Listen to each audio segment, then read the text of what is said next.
अंधा प्रेम एक सच्ची प्रेम कहानी। अनन्या एक गरीब लड़की थी।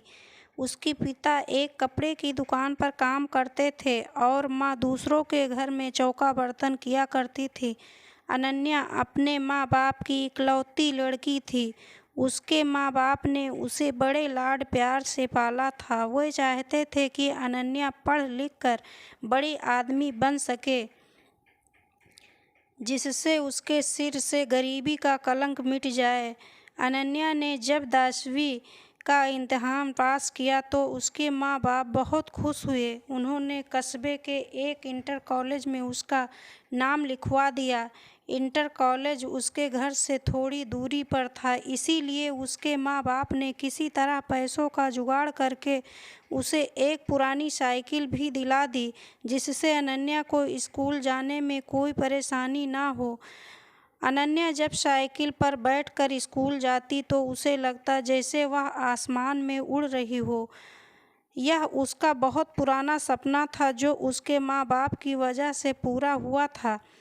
इसलिए वह रोज समय से स्कूल पहुंच जाती और मन लगाकर पढ़ाई करती। लेकिन एक दिन अनन्या की जिंदगी में एक नया मोड़ आया।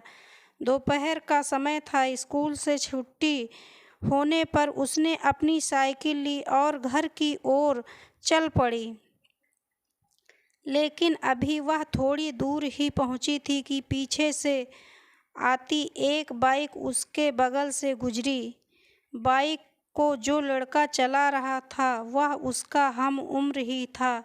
लड़के ने थोड़ा आगे जाकर अपनी बाइक रोक दी और अनन्या को रुकने को इशारा किया। अनन्या उस लड़के को अक्सर रास्ते में देखा करती थी।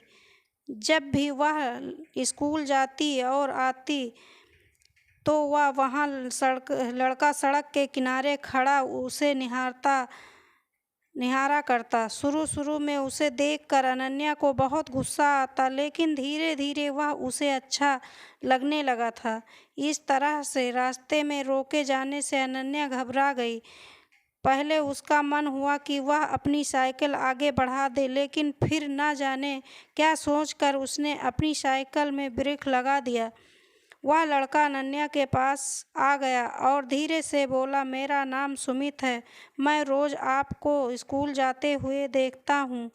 अगर आप बुरा ना माने तो मैं आपसे कुछ कहना चाहता हूँ। क्या? अनन्या के मुंह से सिर्फ इतना ही निकला।